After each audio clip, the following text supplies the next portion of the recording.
அந்த சூர்யா சார்ல இருந்து செந்தில் சார்ல இருந்து அந்த நம்ம அழகன் தமிழ்மணி சார் வந்து ஒரு ஒரு துரும்பா இருந்திருக்காரு இந்த படத்துக்கு. அதனால எனக்கு வந்து இந்த படத்துக்கு வந்து எல்லாருமே அவ்வளோ சப்போர்ட் பண்ணாங்க. ஸோ நிச்சயமா இந்த படம் ஏன்னா நினைச்சிருந்தா அழகன் தமிழ்மணி சார் சொல்லியிருக்கலாம், இல்லைப்பா வேண்டாம்ப்பா இந்த படம் பண்ணாதுன்னு சொல்லியிருக்கலாம். ஆனால் அண்ணன் அப்படி சொல்லலை. அதுதான் இதெல்லாமே தான் வந்து ஒரு பெரிய விஷயம். ஸோ அப்படி இருக்கிற சூழ்நிலையில் சேதுலாம் வந்து பண்ணோம். இப்படி ஒரு சூழ்நிலையில் ஒரு படம் பண்ணோம். ஒரு படம் பண்ணிட்டு இந்த மாதிரி ஒரு ஒரு ஒரு கதை நல்ல கதை. ஆனால் இன்னைக்கு என்ன நல்ல கதையாக இருந்தாலும் அதை மக்கள்கிட்ட போய் சேர்ந்து அதை போய் சேர்றது, அதுக்கப்புறம் அந்த படத்தை ரிலீஸ் பண்ணுறது, இந்த படத்தெல்லாம் ரிலீஸ் பண்ண விடாமல் பல கூட இருந்தே தடுக்கிற சில பேர்லாம், அதெல்லாம் வந்து ரொம்ப பெயின்ஃபுல்லான விஷயம். அதாவது கூட இருக்கிறாங்க, அதை வந்து தடுக்கிறாங்க.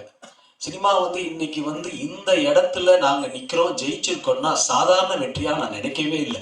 மிகப்பெரிய வெற்றி, மிக மிக மிக மிக மிகப்பெரிய வெற்றி. இந்த இடம் வந்து அப்படி இருக்கு. ஏன்னா இன்னைக்கு ஒரு இடத்துல ஒரு 3வது வாரம் ஜெயிக்குது. இன்னைக்கு எவ்வளவோ நல்ல படங்கள் இருக்கு, அதெல்லாம் காணாம தான் போகுது. பட் எங்களுடைய பிளஸிங்ஸ், எல்லாருடைய பிளஸிங்ஸ் தெரியல.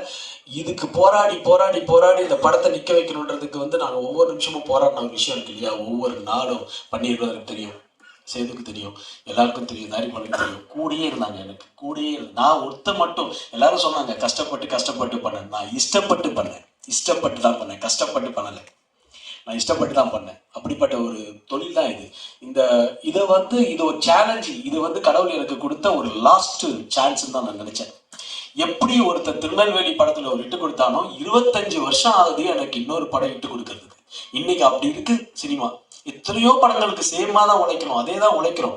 ஆனா அந்த உழைப்பு வந்து நம்மளுக்கு வந்து ரொம்ப ரொம்ப அவமானம் சந்திச்சு கூட இருக்கிற எல்லாருமே வந்து ஒவ்வொரு மாதிரி பேசி எல்லா பாரத்தையும் கிரியேட் பண்ணி அதை மனசுக்குள்ளேயே வச்சுக்கிட்டு என்னடா இதுன்னு நான் உண்மையாலே இந்த படம் நினைச்சேன். இந்த படம் இல்லைன்னா நெக்ஸ்ட் நான் வந்து பண்றதாவே இல்லைன்ற மாதிரி ஒரு முடிவுல சூழ்நிலைக்கு தள்ளப்பட்டேன். எனக்கு தன்னம்பிக்கை இருக்கு, எல்லாமே இருக்கு. ஆனா இதுக்கு மேல வந்து நாம போராடி போராடி வந்து இந்த இண்டஸ்ட்ரியில எல்லா சூழ்ச்சி பகமை ஒரு படம் வந்து வரவிடக்கூடாதுன்னு தடுக்கிறது, ஒரு படத்தை வரவிடாம தடுக்கிறது. ஆனா இது எல்லாத்தையும் மீறி இந்த படம் ஜெயிச்சுது அப்படின்னா ஒன்லி என்னுடைய பத்திரிகை மீடியா நண்பர்கள், மக்கள். இந்த மக்களும் பத்திரிகை மீடியா நண்பர்களும் மட்டுமே. நான் போய் நினைச்சேன், யார் என்ன தடுத்தாலும் என்னுடைய நண்பர்கள் வந்து இந்த படத்தை வரவேற்பு கொடுத்தாங்கன்னா பிகினிங்ல ஃபர்ஸ்ட் டே செகண்ட் டே அப்படியே ஒரு புஷ்அப் இருந்தது எங்களுக்கு. ஆனா 3வது நாள் 4வது நாள் 5வது நாள்லாம் இந்த படத்தோடைய ரீச் வேற இடத்துல கொண்டு போயிருக்கு. நான் வந்து எல்லாரும் சொன்னாங்க 4வது நாள் 5 நாள் சார் சக்சஸ் மீட்டு, தேங்க்ஸ் மீட். இது வந்து தேங்க்ஸ் கிவிங் மீட் தான். நான் சக்சஸ் மீட்ன்றது நினைக்கிறது இந்த படம் ரிலீஸ் ஆகி இந்த படம் 3வது வாரம் ஓடிட்டு இருக்கதே சக்சஸ் தான்.